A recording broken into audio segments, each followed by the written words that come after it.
لکھنؤ کے ایک متوسط گھرانے میں پیدا ہوا اور میری ابتدائی تعلیم مدرسے میں ہوئی اور اس کے بعد ایک رواج زمانہ کے مطابق مجھے ایک انگریزی اسکول میں داخل کیا گیا اور اس کے بعد جب میں پڑھتا رہا تو یہ دور آ گیا میرے لڑکپن میں جب مسلم لیگ کی مقبولیت بہت بڑھ گئی تھی اور پاکستان کی ڈیمانڈ بڑھ گئی تھی. تو میں چونکہ اس بچپن میں بھی کچھ تھوڑی سی تقریر کر لیتا تھا، آج چاہے نہ کر پاتا ہوں لیکن اس وقت میں کر لیتا تھا، تو میں عموماً جلسوں میں مسلم لیگ کے بولتا رہتا تھا اور ہر طرف بٹ کے رہے گا ہندوستان اور لے کے رہیں گے پاکستان. چنانچہ اس وقت کے ایک مسلم لیگ لیڈر جو بعد میں یہاں بھی لیڈر رہے، چودھری خلیق الزماں، وہ میرے مربی ہو گئے اور انہوں نے ایک آل انڈیا بچہ مسلم لیگ بنائی جو آج یوتھ کے نام سے مشہور ہوا کرتی ہے. اس کا انہوں نے مجھے صدر بنا دیا.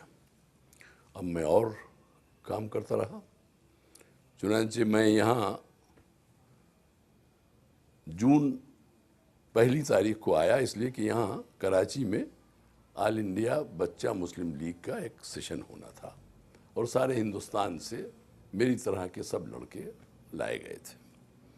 ہم لوگ خیرپور ہاؤس یہاں ایک ہے جگہ، وہاں ٹھہرائے گئے اور کچھ دن کے بعد یہ معلوم ہوا 23 کو کہ پاکستان بن جائے گا، جو سب کی ڈیمانڈ تھی. اس حقیقت سے ہم کبھی انکار نہیں کرتے کہ ہندوستان کا ہر مسلمان پاکستان چاہتا تھا. اس کا ثبوت یہ ہے کہ جو الیکشن ریفرنڈم کے نام سے ہوا تھا اس میں ساری سیٹیں مسلم لیگ نے جیتی تھی اور کانگریس نے ہاری تھی. تو اس سے معلوم ہو گیا تھا کہ مسلمان کا منشا پاکستان ہے.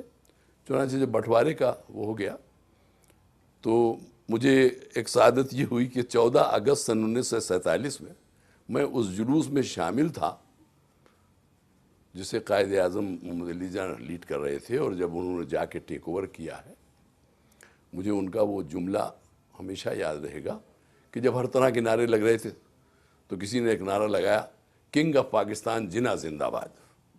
تو ان کا held that Pakistan where there is a king. یہ جناح کے اس وقت کے خیالات پاکستان کے بارے میں تھے. چنانچہ بن گیا 14 کو. 16 کو میں نے جانے کا طے کیا کہ میں واپس جاؤں گا. یہاں جو کچھ حضرات تھے انہوں نے مجھے بہت روکا، لیکن میں کچھ کہنا نہ ماننا میری ایک عادت سے ہے. بزرگوں کا کہنا نہیں مانا کبھی، ہمیشہ نقصان اٹھایا. چنانچہ میں روانہ ہو گیا 16 کو. تو آپ یہ سمجھیں کہ لاہور میں 4 دن کے بعد پہنچا، اس لیے کہ ہر جگہ اسٹیشن جلا ہوا تھا، ہر طرف لاشیں تھیں، کہیں اسٹیشن پر پانی نہیں تھا. جب میں لاہور اسٹیشن پر اترا تو میں بہت بھوکا اور پیاسا تھا. مجھے یہ معلوم ہوا کہ باہر کہیں روٹی تقسیم ہو رہی ہے. تو میں باہر نکلا تو ایک کانسٹیبل نے ڈنڈا اٹھا کے مجھ سے کہا کہ کدھر جائے گا. تو میں نے کہا کہ روٹی. اس نے روٹی نہیں گولی میں لگے گی. میں بھاگ گیا. پھر میں ان گاڑیوں کی تلاش تھی جو یہاں سے ہندوؤں کو لیے جا رہی تھی. اس میں زخمی بھی تھے، تباہ حال بھی تھے.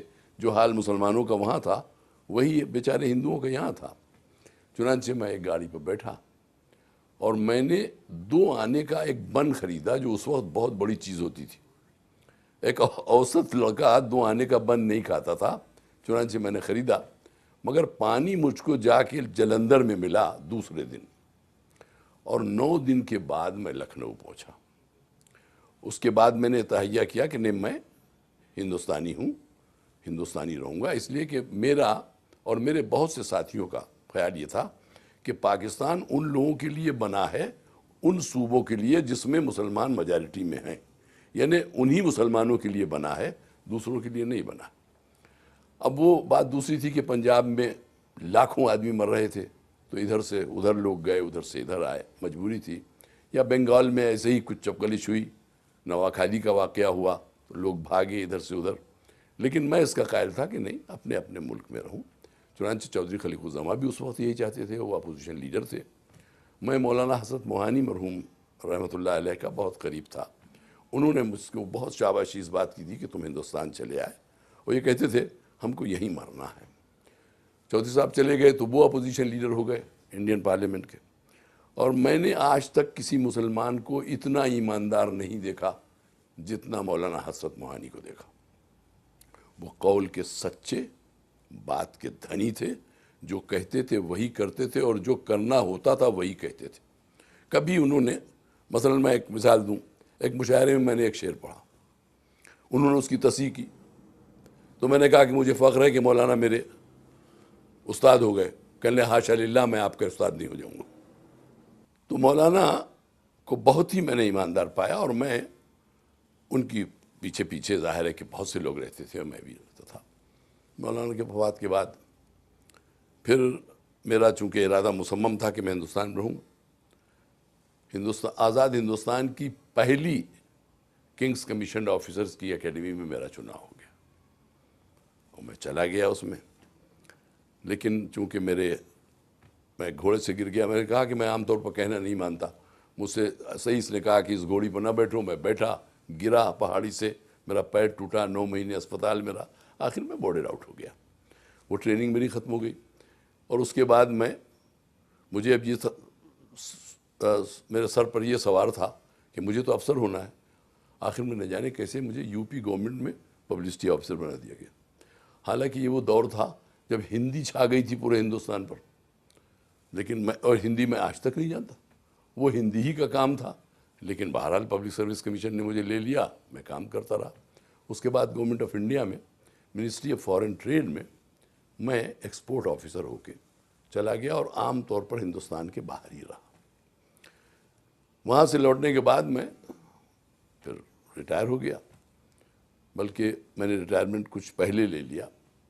اب مجھ کو اس دوران میری کئی ناولیں چھپ چکی تھیں، مجھے یہی شوق تھا. تو صفحے کالے کرنا تو کوئی ہر ایک کے حق ہے. میں نے کئی ناولیں چھاپی.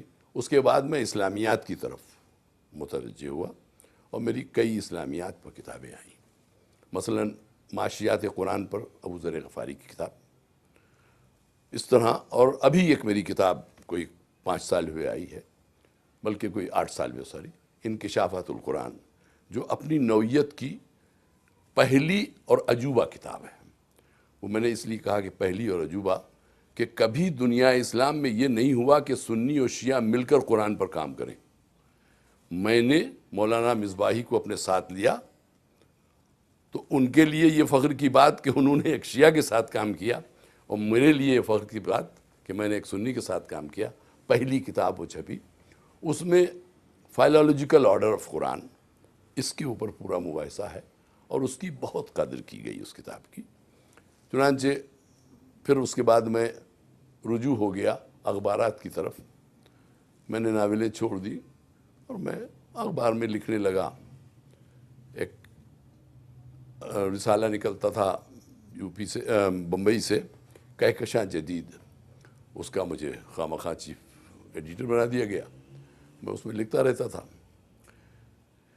حکومت کو ضرورت اس بات کی ہوتی ہے کہ جو مخالف ہو اسے ٹھنڈا کیا جائے. میں راجیو گاندھی کے خلاف بہت لکھتا تھا.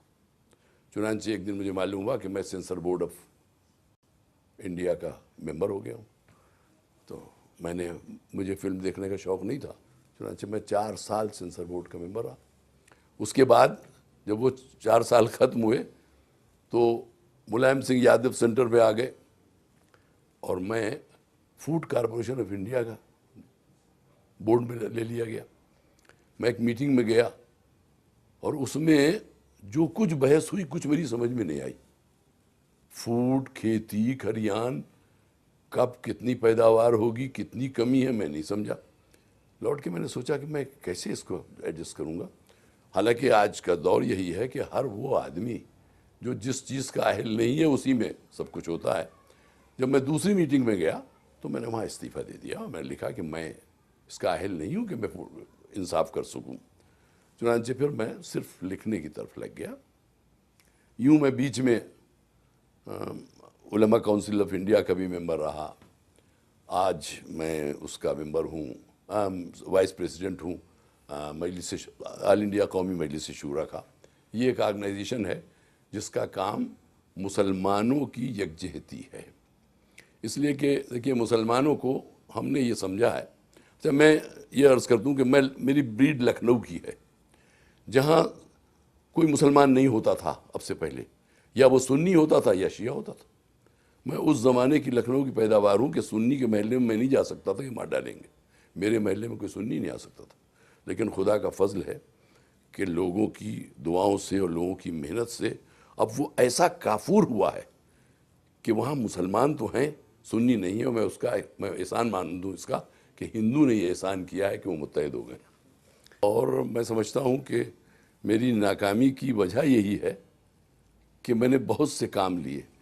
میرے ایک یہاں کزن ہوا کرتے تھے، حسین اعظمی، بڑے اچھے شاعر تھے، انہوں نے ایک مرتبہ مجھ کو یہ صلاح دی تھی کہ بھئی تم ایک لائن اختیار کر لو تو لوگ تمہیں زیادہ جانیں گے۔ تو میں نے ان سے کہا تھا میں چاہتا ہوں لوگ مجھے کم جانیں مگر میری لائنز بہت سی ہوں۔ وہ بڑے مخلص تھے میرے، اللہ ان مرحوم کو جزائے خیر دے۔ تو وہ کامیابی اور ناکامی تو ایک دوسری بات ہے، اس کی وجہ کامیابی کے لیے آج ضروری ہے کوئی پش ہو، کوئی آپ کے پیچھے ہو، آپ کے پاس پیسہ ہو۔ دیکھیے اگر آپ کو مجھے ایک جلسہ کرنا ہے تو اس کے لیے میں 100 روپے فی آدمی مزدور دوں تو مجمع بہت ہو جائے گا، اور میں تقریر کروں تو اخبارات بھی ہوں گے۔ اخبارات میں ہندوستان میں کیا ہے، میں اردو اخبارات کی بات نہیں کر رہا ہوں، لیکن آپ شراب پلائیں انہیں اچھا کھانا کھلائیں، وہ آپ کو بہت ہائی لائٹ دیں گے، دیتے رہیں گے۔ چنانچہ میں چونکہ پولیٹیکل میرا ایک ہو رہا تھا، میں مرارجی دیسائی کے بہت پیچھے رہا، اور میں نے ان کو بہت مخلص پایا۔ لوگ عموماً انہیں بہت کرٹیسائز کرتے ہیں، لیکن میں نے ان کو بہت مخلص پایا، اور یہاں تک کہ ٹائمز آف انڈیا نے ایک پورا آرٹیکل لکھا کہ he has adapted me as his son. سمجھے، حالانکہ اسلام میں اڈاپشن ہی حرام ہے، وہ تو ایک دوسری بات ہے، لیکن یس میں نے ان کو بھی بہت سچا پایا۔ جو وہ مثال کے طور پر میں ان کی ایک بات بتاؤں آپ کو، ایک مرتبہ شراب بندی کی بات ہو رہی تھی، تو میں نے کہا کہ آپ اس میں کامیاب نہیں ہوئے، تو کہا کہ تم ذمہ دار ہو۔ مسلمان ہر چیز پر ہنگامہ کرتا ہے، جب میں نے شراب بندی کی تو کسی مسلمان نے میرا ساتھ نہیں دیا، اور یہ حقیقت تھی۔ وہ بہت سچا آدمی تھا، وہ جب بھی پرائم منسٹر یا چیف منسٹر بامبے ہوئے انہوں نے شراب بند کر دی، میرا ان کا ساتھ رہا۔ اب میرا ابو عاصم اعظمی کا بہت ساتھ ہے، جو سماجوادی پارٹی مہاراشٹر کے اس وقت صدر ہیں، اور میں بھی سماجوادی پارٹی مہاراشٹر نہیں بلکہ بمبئی کا پولیٹیکل ایڈوائزر ہوں۔ تو میرے لکھنے پر بھی چھاپ جو ہے وہ اسی پولیٹیکل بیک گراؤنڈ کی ہے، اور میں سمجھتا ہوں کہ اس وقت اردو جرنلزم ہندوستان میں پھر سے ابھر رہی ہے، مضبوط روز ہوتی جا رہی ہے۔ اب وہ حال ہمارا نہیں ہے کہ ہم انگریزی خبروں کو دیکھ کے خالی ترجمہ کر دیں، انگریزی ایڈیٹوریل دیکھ کے ہم اس کو نقل کر دیں۔ اب ہم کو انگریزی اور ہندی اور بنگالی اور اڑیا اخبار ہماری نقل کرتے ہیں، ہم کو اب وہ ٹرانسلیٹ کرتے ہیں اور وہ ہماری تاثیر کرتے ہیں۔ یہ ہم سمجھتے ہیں کہ اردو کے لیے ایک بہت بڑی وہ ہے۔ اس سے ایک صاحب نے ایک مرتبہ سوال کیا، اب آپ کیا کر رہے ہیں؟ میں نے کہا حسد کر رہا ہوں، اس لیے کہ اب میں کچھ کر ہی نہیں سکتا تو سوائے حسد کے اور کیا کروں گا۔ لیکن بہرحال میں جرنلزم کو زیادہ، مجھے ایک بزرگ صحافی کہتے ہیں، اور شاید بزرگی سے ان کا مطلب عمر ہے، میں سمجھتا ہوں کہ بزرگی مجھ میں اس لیے نہیں آئی کہ بزرگی عقل سے آتی ہے، عمر سے کبھی نہیں آتی۔ تو میں بھی بزرگ تو ہوا نہیں ہوں، لیکن وہ مجھے عام طور پر ہندوستان میں بزرگ صحافی کہا جاتا ہے، اور میں وہی پسند بھی کرتا ہوں۔ اس کے علاوہ اور کچھ مجھے کون پرائم منسٹر بنا رہا ہے جو میں منظور کروں یا نہ منظور کروں، کوئی نہیں بنا رہا ہے مجھے۔ جب کوئی کاز ہوتا ہے تو مسلمان متحد ہوتا ہے، جب تک کاز نہیں ہے تو جیسے ایک بیگار کا مزدور ہے کہ اسے کچھ نہیں کرنے کو ہے تو کیا کرے، وہ خالی ٹھوکریں مار رہا ہے۔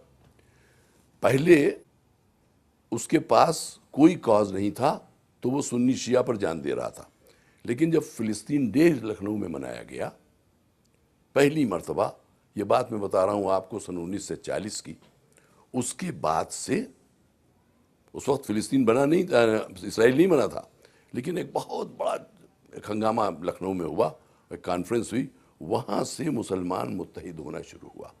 اچھا، لکھنؤ جو ہے وہ ہمیشہ لیڈ کرتا ہے مسلمانوں میں، اس کے علماء بھی، اس کے عوام بھی، اور باہر اس کی تاثیر ہوتی ہے، اس کے اثرات بہت ہوئے۔ اس کے بعد پھر وہی کہ ہمارے پاس کوئی کاز نہیں ہے تو ہم پھر لڑنے لگے۔ اب ہندوستان میں چونکہ ایک کاز ہے، ہمیں شیو سینا مارتا ہے، ہمیں بی جے پی مارتی ہے، ہمیں بی ایچ پی مارتی ہے، تو اب سب اگر ایک مل کے ڈیفینڈ نہ کریں گے اپنے ویو پوائنٹ کو تو ہم کہیں کے نہیں رہیں گے۔ اس لیے ہمیں متحد ہونا ہمارے لیے ہماری ایک دوا ہے، ایک ضرورت ہے۔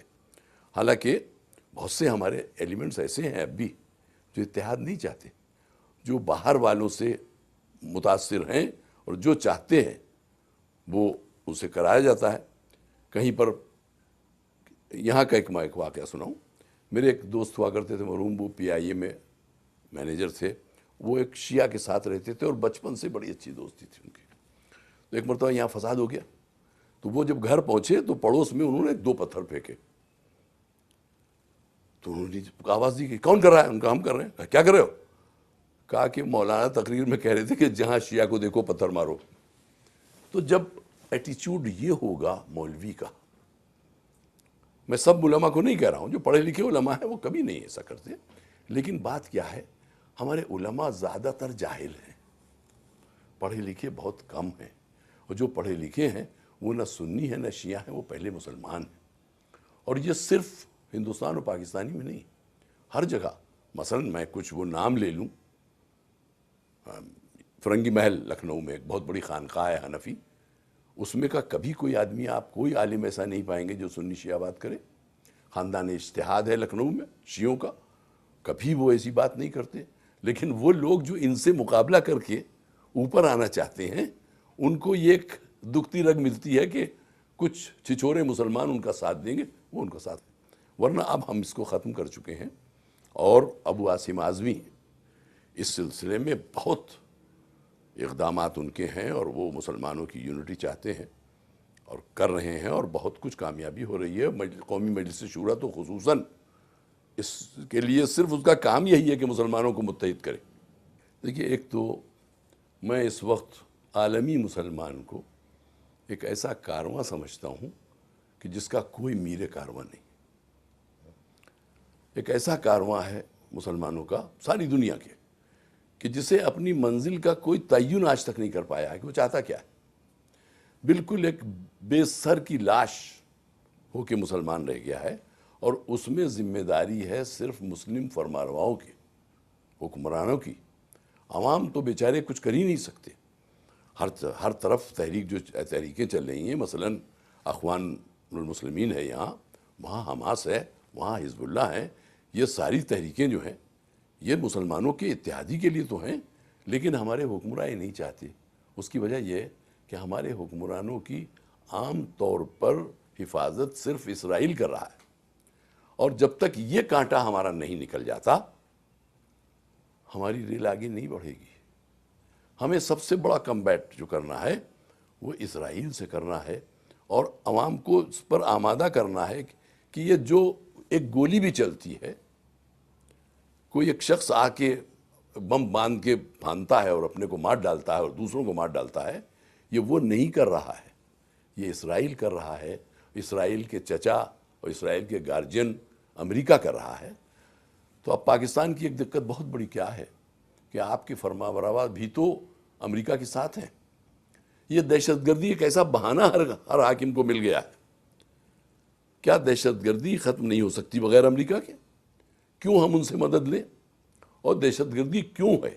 مثلا ہندوستان میں کہ دہشت گردی کا بڑے نعرے لگتا ہے، تو میں ہمیشہ یہ کہتا ہوں دہشت گردی پیدا ہوتی ہے ظلم کے انتقام سے۔ ہندوستان میں ہم پر اتنے مظالم ہوتے ہیں کہ اگر دہشت گردی ہو تو کوئی عجب بات نہیں ہے۔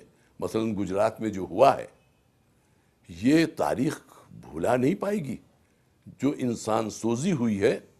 میں جب یہ حالات تھے تو میں ابو عاصم اعظمی اور راج ببر ہم لوگ وہاں پہنچے، ہمیں آنے نہیں دیا انہوں نے، ہم چلے آئے۔ اس کے ہم 10-12 دن کے بعد پھر پہنچے، اور پہنچ پائے تو ہم نے یہ دیکھا کہ میٹرنٹی وارڈ جا کے حاملہ عورتوں کے پیٹ چاک کر کے ان کے بچوں کو نکال کر جلا دیا گیا۔ کیا یہ کبھی انسان نے انسان کے ساتھ کیا ہے، میں اس میں بھی جو آر ایس ایس کر رہا ہے وہ اصل میں سب کچھ کر رہا ہے اسرائیل کی حما پر۔ آر ایس ایس میں اتنی قوت نہ اتنی ذہانت ہے کہ وہ یہ سب کچھ کرے، تو اسرائیل جیسا اس کو کرا رہا ہے وہ کر رہا ہے، اسے تو مسلمانوں میں انتشار پھیلانا ہے۔ کاش مسلمان یہ سمجھ لے کہ ایک اس کو پلیٹ فارم کی ضرورت ہے، اور اس کے لیے جو ہم انقلاب انقلاب انقلاب کہتے ہیں، دیکھیے ایک ذہنی انقلاب کی ضرورت ہے۔ انقلاب تو بہت ہم نے دیکھے، عراق کے انقلابات اگر آپ دیکھیں کتنے انقلاب آئے ہیں۔ نوری گئے، قاسم آئے، عارف آئے، اس کے بعد عارف کے بھائی آئے، بکر آئے، اس کے بعد صدام آئے، اور اس کے بعد امریکہ آ گیا۔ یہ سب انقلاب ہی تو ہوئے، لیکن انقلاب وہ ہے جو دلوں کو فتح کر لے، وہی فاتح زمانہ۔ ہم کو ایک ازم کا انقلاب لانا ہے، ایک ایسا انقلاب کہ مسلمان یہ سمجھے کہ وہ مسلمان ہے۔ میں ہمیشہ جلسوں میں یہ بات کہتا ہوں کہ خدا کرے ہم مسلمان ہو جائیں۔ مجھے بڑی فکر رہتی ہے میرے ایسے بہت سے جاہلوں کو کہ آپ تک اسلام پہنچا دوں، اور وہ اسلام پہنچاؤں جس کو میں سمجھتا ہوں۔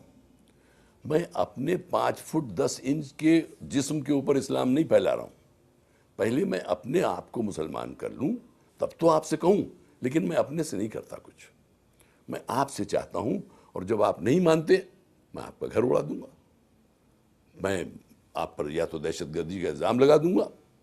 تو آج ہندوستان میں بھی یہی پرابلم ہے، اور میرا خیال ہے آج پاکستان میں بھی یہی پرابلم ہے۔ بات کیا ہے کہ ہم نے اگر قرآن کریم کو انٹرپریٹ کیا ہے تو میں یہ چاہتا ہوں کہ میں آپ پر بھی وہی طاری کروں۔ یہ جو بات ہوتی ہے کہ فلاں فنڈامنٹلسٹ ہے، اسلام ہم کو سکھاتا ہے کہ ہم فنڈامنٹلسٹ ہوں۔ اگر ہم فنڈامنٹلس اسلام کے بھول جائیں گے تو ہم مسلمان نہیں رہیں۔ مجھے تو ہونا ہی ہے فنڈامنٹلسٹ، لیکن اس فنڈامنٹلسٹزم کا یہ مطلب نہیں ہے کہ جو میں نے سوچ لیا ہے وہی آپ پر لا دوں۔ جو آپ کی بھی ایک فکر ہے، آپ کا بھی ایک ذہن ہے، آپ کا بھی ایک خیال ہے، میں اسے برداشت نہیں کر رہا ہوں۔ میں نے اکثر ایک بات کہی ہے کہ یونٹی کی ایک قیمت دینا پڑے گی، اور وہ قیمت ہے ٹالرنس۔ مسلمان ایک دوسرے کو ٹالریٹ کرے، ایک دوسرے کے مسلک کو ٹالریٹ کرے، تب یونٹی ہو جائے گی، ورنہ کوئی یونٹی میں دقت ہمارے پاس نہیں ہے، صرف ہم میں ٹالرنس نہیں ہے۔ کہ اگر میں تو یہاں تک دیکھتا ہوں، ایک جلسے میں مجھے جانا تھا، تو ایک چھوٹا سا جلسہ تھا، میں پہنچا، ایک محلہ ہے وہاں جوگیشوری، وہاں کچھ حضرات باہر بیٹھے ہوئے تھے مسجد کے، مجھے مولوی سے معلوم ہوئے، میں نے ان سے مقام پوچھا کہ یہ فلاں جگہ کہاں ہے، تو کہنے لے وہ 24 نمبر والا۔ 24 نمبر آپ سمجھے، وہاں بھی حضرات کو کہتے ہیں۔ تو میں نے کہا بھائی یہ کیا دھوبی کے نمبر ہیں، یہ 24 نمبر، یہ آپ کیسی باتیں کر رہے ہیں؟ اور میں ان کو کھڑے ہو کے سمجھا رہا تھا بیوقوفی میں، حالانکہ میں نے نہیں سوچا کہ میں جانتا ہی کیا ہوں جو انہیں سمجھاؤں، یہ اور کٹر ہوتے جائیں گے، اور یہ اس کے بعد مجھ کو بھی۔ بمبئی میں کتنی مسجدیں اس وقت بند ہیں کہ وہاں دیوبندی اور سنی کی لڑائی ہے، مقلد و غیر مقلد کی لڑائی ہے۔ میں لکھنؤ میں پلا تو میں سمجھتا تھا کہ صرف سنی شیعہ جھگڑا ہے۔ میں جب سنی حضرات سے بہت قریب ہوا تو معلوم ہوا سنیوں میں اتنے اختلافات ہیں کہ سنی شیعہ تو کچھ بھی نہیں ہے، وہ خود ایک دوسرے کے خون کے پیاسے ہیں۔ ایک مسجد میں قتل ہو گیا اس بات کا کہ غیر مقلد نے کیسے نماز پڑھا دی، اور مسجد بند ہو گئی۔ اس کے بعد ایک محمود سروج صاحب مرحوم ہوا کرتے تھے، انہوں نے مجھے ٹیلی فون کیا کہ بھائی چلو وہاں، تو میں نے ان سے فون پر کہا اگر کیوں آپ پٹوائیں گے، تو ان کا بھائی ہندو کے ہاتھ سے پٹتے ہو، چلو آج مسلمان کے ہاتھ سے بھی پٹ جائیں۔ میں وہاں پہنچا تو مجھ سے پہلا سوال یہ کیا کہ آپ تو شیعہ ہیں، آپ سے کیا واسطہ؟ تو میں نے ان سے کہا کہ اگر مسجد کا مجھ سے واسطہ نہیں ہے تو واللہ آپ کے کسی خاندان بھر کا واسطہ نہیں ہوگا۔ یہ مسجد ہے، نہ یہ شیعہ ہے، نہ وہابی ہے، نہ مقلد ہے، غیر مقلد ہے، میرا اس سے پورا واسطہ ہے، اور میں یہاں نماز پڑھوں گا، نہ آپ روکیں گے، اور جب چاہوں گا پڑھاؤں گا۔ تو جب ہمارا رویہ یہ ہوگا کہ ہم ایک دوسرے کو ٹالریٹ کریں، اس لیے کہ یونٹی میں آپ کو کچھ دینا پڑتا ہے، اور بغیر ٹالرنس کے کبھی کچھ نہیں ہوتا۔ شاید پاکستان کی بھی یہی پرابلم ہے کہ ایک دوسرے کو ٹالریٹ نہیں کر رہے ہیں، اور اب دوسری جو فورسز ہیں پیچھے سے وہ اس کو ہوا دے رہی ہیں۔ ہم مفلس، ہم بے روزگار، ہم جاہل، تو ہم کو تھوڑے سے پیسوں سے بڑی آسانی سے خریدا جا سکتا ہے۔ میں تو اکثر یہ بات کہتا ہوں کہ دنیا، بدقسمتی سے دنیا میں اس وقت سب سے زیادہ جاہل مسلمان ہیں، سب سے زیادہ، اور مسلمانوں میں سب سے زیادہ جاہل علماء ہیں، جنہیں میں جہلا کہتا ہوں۔ کچھ ان میں ایسے بھی ہیں جن کو میں مرشد سمجھتا ہوں اپنا، یہ مطلب نہیں کہ سارے، لیکن جو فتنہ کراتے ہیں، اور پاکستان ان کی بڑی بھاری مارکیٹ ہو چکی ہے، اور ہم کو تو ہمیشہ ڈر رہتا ہے کہ یہ وبا ہمارے وہاں نہ لوٹ آئے ہندوستان میں۔ خدا کا شکر ہے کہ ہم اس سے بہت دور جا چکے ہیں اور ہم ایک دوسرے کے بہت قریب آ گئے ہیں۔ خدا کرے کہ آپ بھی ایسی ہی ایک فضا بنا لیں کہ مسلمان اتحاد ہو۔ مسئلہ فلسطین کیوں نہیں حل ہوتا؟ اس لیے کہ ہم متحد نہیں ہیں۔ دیکھیے بنا کیسے، عرب حضرات کو ترکی عثمانی حکومت نہیں چاہیے تھی، وہ انگریز کو لے آئے، اور ترک مسلمان نہیں چاہیے تھا، انگریز یہودی کو لے آیا اور اسرائیل بن گیا۔ یہ انہی کے کیا کا خمیازہ ہے۔ اور آج بھی جارڈن اور ایجپٹ یہ اس کو ریکگنائز کیے ہوئے، بالکل ان کے سفارت خانے ہیں۔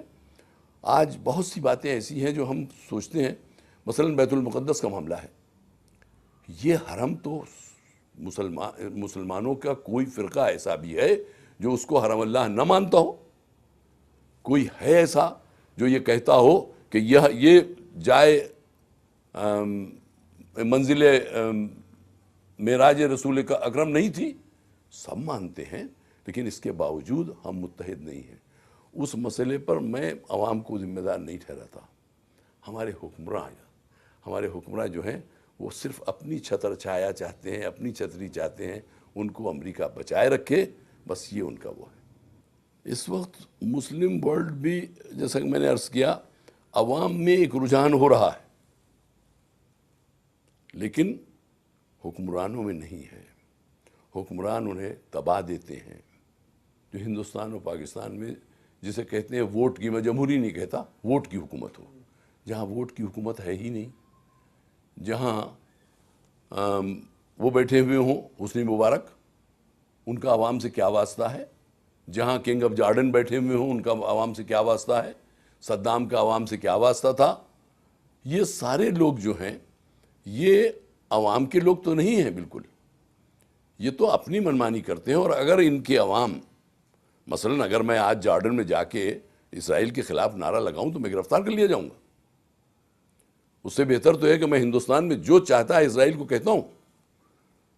جس وقت کے مسجد اقصیٰ میں وہ داخل ہوا ہے شیروں، جس زمانے میں اپوزیشن لیڈر تھا، تو ہم نے ایک بہت بڑا جلوس نکالا اور ہم گئے اور کونسلیٹ میں، اور ہم نے بالکل مسمار کیا، لیکن میں نے وہیں یہ کہا یہ بات میں اگر ایجپٹ میں کرتا تو مجھے پھانسی دے دی جاتی۔ تو یہ حکمران جو ہیں وہ عوام کے اس جذبات سے ان کا کوئی واسطہ نہیں ہے، وہ تو بیچارے دبے ہوئے ہیں۔ آج آپ باہر جائیں تو آپ کو اندازہ ہوگا، اس وقت حماس،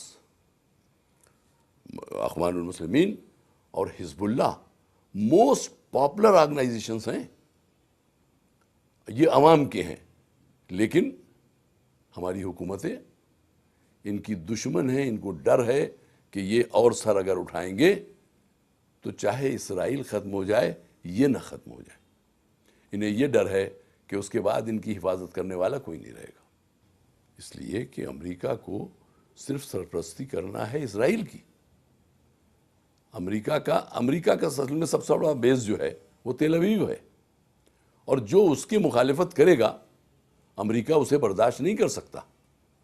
یہ اس کے بعد بھی جو آئے گا وہ 1000 افغانستان بنا جائے گا، 1000 عراق بنا جائے گا، اس کو یہ برداشت نہیں ہے۔ دیکھیے صدام میں 1000 عیوب تھے، لیکن ایک بات ضرور تھی کہ وہ موسٹ اینٹی اسرائیل تھا۔ امریکہ ہر اس شخص، ہر اس ملک کا، ہر اس خطے کا دشمن ہے جو اسرائیل کو برداشت نہ کرتا ہو۔ وہ ممالک جو اسرائیل کو برداشت کرتے ہیں، اور اسرائیل اب یہ دور آیا ہے کہ اسرائیل کو سپر پاور مانیے، تو امریکہ کو کوئی اعتراض نہیں ہے۔ چونکہ کچھ وہ علاقے ہیں جو ہمارے مسلم اسٹیٹس ہیں جو نہیں مان رہے ہیں ان کو، مثلا ایران ہے یا سیریا ہے اس وقت، وہ ایک بڑی جیداری کے ساتھ مقابلہ کر رہے ہیں، حالانکہ یہ میں نہیں سمجھتا کہ بہت مضبوط ملک ہیں، لیکن یہ اپنے ارادوں کے مضبوط ہیں، یہ ایک بہت بڑی بات ہے، اس لیے ان کے خلاف ہیں۔ ورنہ ایران سے کیا مخالفت؟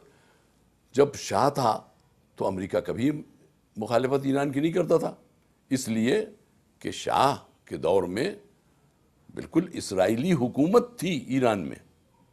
میں ایک واقعہ آپ کو بیان کروں، میں انقلاب سے 2 سال پہلے ایران گیا کسی اپنے سرکاری کام سے، اور جب مشہد گیا تو وہاں سے واپسی میں بہت برف باری ہو رہی تھی اور ساری فلائٹس کینسل تھیں۔ تو جب لاؤنج کے اندر آیا تو سارے پیسنجرز تھے۔ میں جس پیسنجر کے پاس بیٹھا ہوا تھا اس نے مجھ سے پوچھا کہ تم کہاں کے رہنے والے ہو؟ میں نے کہا ہندوستان کے۔ تو وہ کرٹیسائز کرنے لگا کہ انڈیا کیوں نہیں ریکگنائز کرتا اسرائیل کو، تو میں نے وہ اسرائیلی ہے۔ تو میں نے کہا کہ ہم نہیں اسرائیل کریں گے۔ اس پر مجھ سے اس سے بہت دیر بحث ہوتی رہی۔ تو میں نے غور کیا کہ جتنے لوگ ایرانی کھڑے ہوئے ہیں یہ سب میرے ہم نوا ہیں، لیکن ان کی مجال نہیں ہے کہ یہ میری بات میں بات ملائیں۔ جب وہ تھوڑی دیر 2-2.5 گھنٹے کے بعد وہ ختم ہوا اور میں فلائٹ پر بیٹھنے لگا تو ایک شخص نے مجھ سے بہت چپکے سے ہمدردی سے کہا، آپ ایسی باتیں نہیں کیجئے، آپ گرفتار ہو جائیں گے۔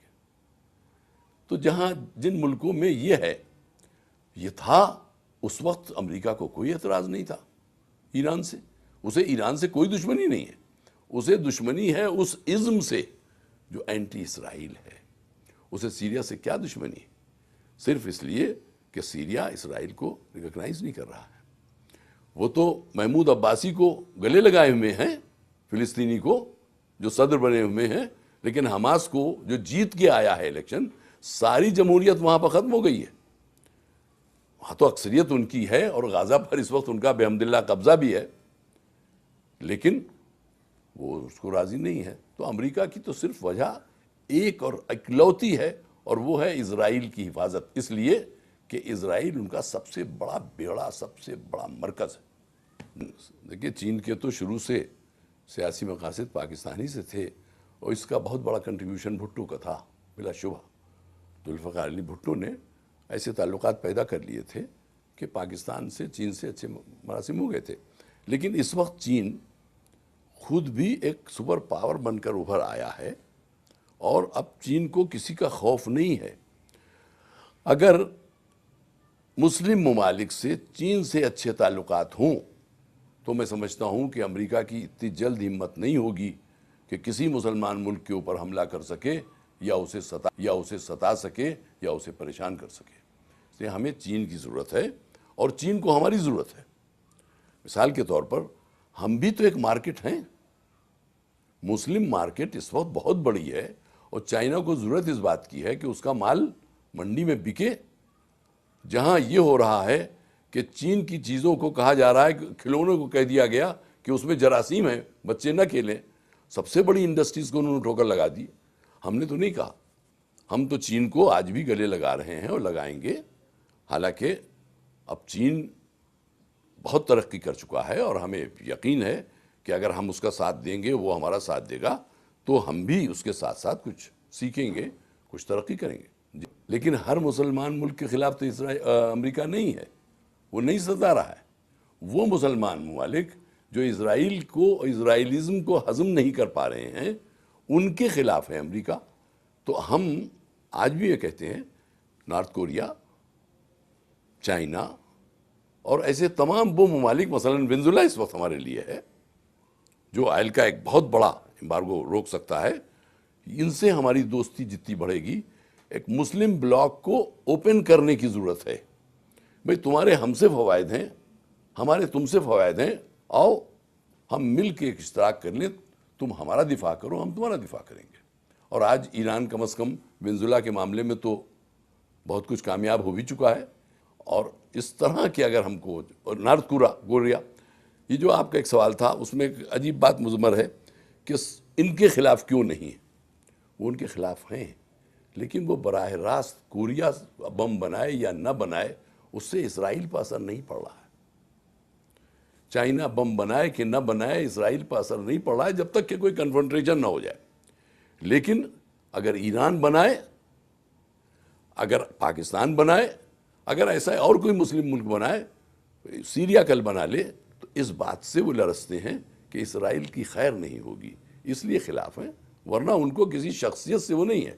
اگر پالیسی یہی رہی تو وہ اسی طرح دشمن رہیں گے ان کے۔ پہلی بات تو یہ کہ وہ علماء اسلام خود متحد ہو جائیں اور ایک ایسا لاہ عمل ہمارے لیے بنائیں کہ ممالک جو ہیں، حکمران جو ہیں، وہ ان کے تابع ہو جائیں، جو واقعی اسلام کا ایک طرز حیات رہا ہے کہ حاکم جو ہے وہ نماز نہیں پڑھاتا بلکہ جو عالم دین ہے وہ پڑھاتا ہے، تو ان میں اتنی جرأت ہونا چاہیے کہ وہ حاکم کو یہ بتائیں کہ تم یہ غلط کر رہے ہو، تم یہ صحیح کر رہے ہو، لیکن وہ خود بیچارے اتنے کمزور ہیں، ان میں جرأت نہیں ہے، اور ان کو خود خوف طاری ہے کہ ہمارا جبہ جو ہے اتر نہ جائے۔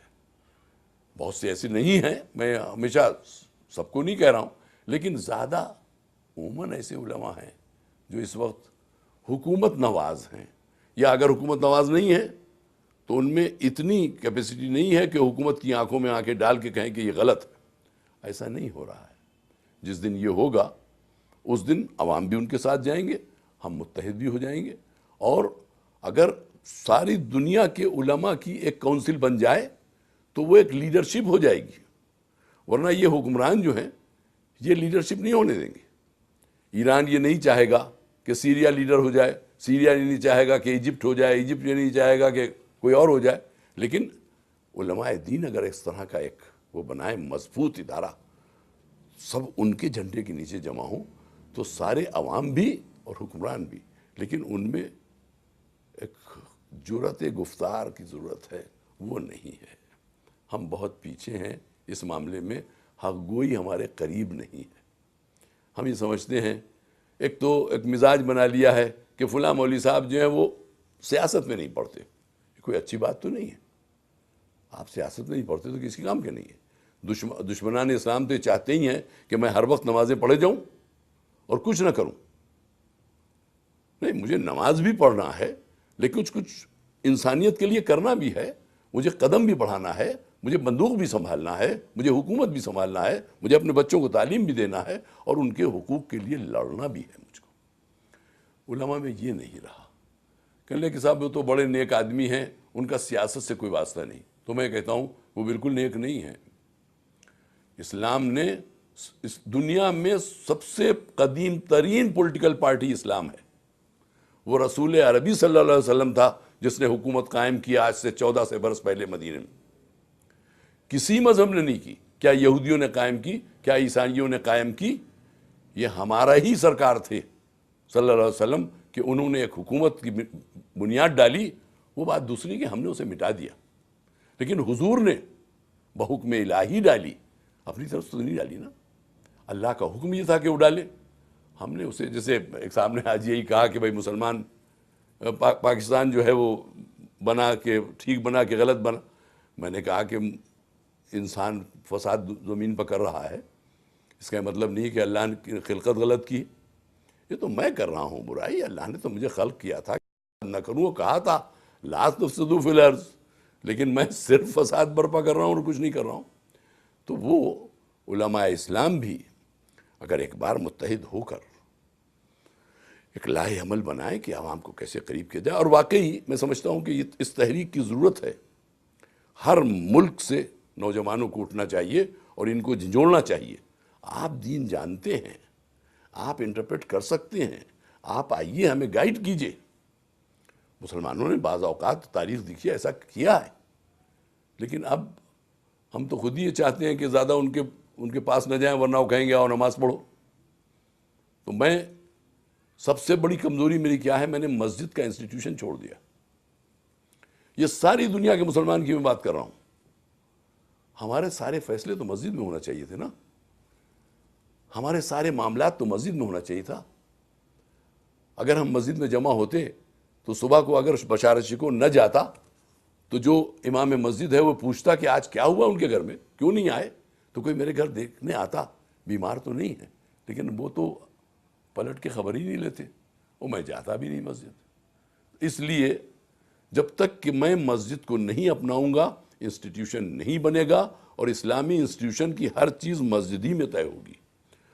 کعبہ ہماری سب سے بڑی مسجد ہے، وہی ہمارا مرکز ہے، وہاں علماء اگر طے کر لیں کہ آؤ سارے فیصلے ہم یہاں کریں گے۔ دیکھیے حماس اور اس کے مابین ایک فیصلہ ہوا تھا، کیا نام ہے، پی ایل او کے بارے میں، محمود عباسی کے اس کے گروہ کے بارے میں، حماس نے اس کے اوپر پورا عمل کیا، اس لیے کہ وہ فیصلہ مکہ معظمہ میں ہوا تھا۔ ہم بھی اس پر راضی ہیں اور ہم سب کو یہی چاہیے۔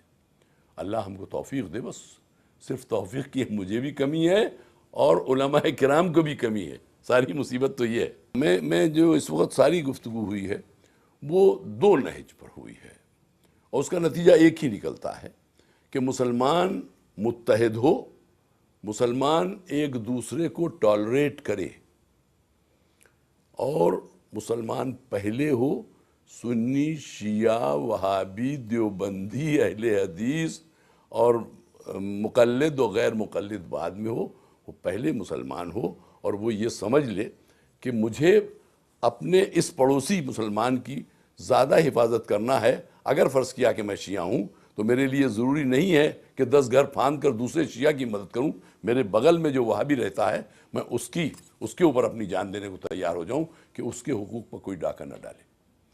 یہ مسلمان کا اگر رویہ ہوا تو انشاءاللہ سارے مسلمان آرام کریں گے، اور چین سے ہم ایک متحدہ محاذ بنا کر ساری دنیا پر پھر حکومت کر سکتے ہیں۔ مقصد ہمارا جب تک دیکھیے حکومت نہیں آتی ہماری، ہم ہمیشہ پیچھے رہیں گے۔ ایک اسلامی حکومت کی ضرورت ہے، ایک بین الاقوامی، تاکہ ساری دنیا میں اسلام پھیلے اور لوگ اسلام کو سمجھیں۔ ہوتا کیا ہے، ذرا سا بات پھر بڑھ جائے گی کہ ایک شخص فرض کیا کہ مسلمان ہو گیا غیر مسلم سے، اب وہ ایک ایسی منڈی میں کھڑا ہے کہ ہر ایک اسے اپنی طرف بلا رہا ہے، وہاں بھی کہتا ہے ادھر آؤ، ارے بھائی وہ اس طرح نماز نہیں پڑھو، ارے یہ نہ کرو۔ وہ گھبرا جاتا ہے کہ بھئی یہ میں کہاں پھنس گیا، میں جب تک ڈنڈ کرتا تھا وشنو کی، مجھ سے کسی نے نہیں کہا کہ ادھر آؤ یا نہ آؤ، یہ یہاں کن لوگوں میں پھنس گیا ہوں۔ تو یہ کھینچتان بند کی جائے، اسے مسلمان تو ہونے دو، پہلے اسے بتاؤ کہ اسلام کیا ہے، اسے خود سمجھنے دو، سمجھانے دو۔ ہم کسی کی جنت و جہنم کے ذمہ دار نہیں ہیں۔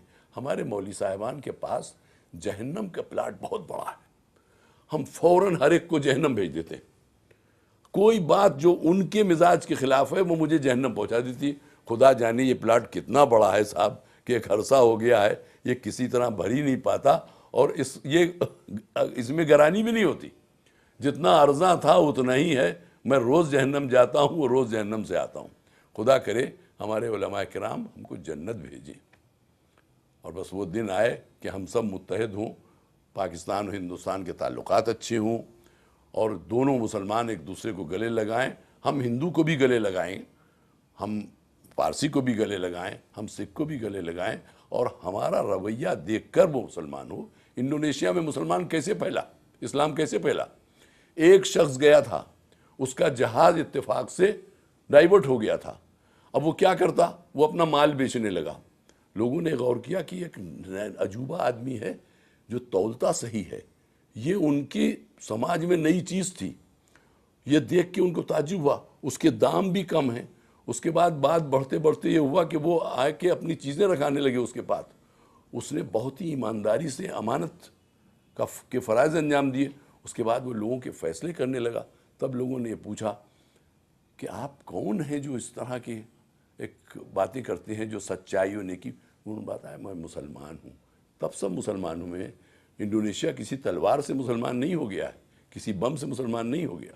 اب وہ بات دوسری ہے کہ آج انڈونیشیا میں بھی مسلمان ویسے نہ ہوں گے، لیکن اسلام اسی طرح پھیلے گا جس طرح کہ رسول عربی صلی اللہ علیہ وسلم نے پھیلانا چاہا ہے۔ اگر ہم اس پر عمل کریں گے تو انشاءاللہ کامیاب ہوں گے۔ جی، یہ میرے چھوٹے بھائی ڈاکٹر وراثت شکو کشمیری، جو ایک بہت بڑے کینسر کے سائنٹسٹ تھے، اور عجیب بات ہے کہ کینسر ہی میں ان کا انتقال ہوا۔ وہ دنیا کے سب سے بڑے کینسر ریسرچ انسٹیٹیوٹ میں ڈائریکٹر تھے، اور وہیں ان کا علاج ہوا اور وہیں انتقال ہوا۔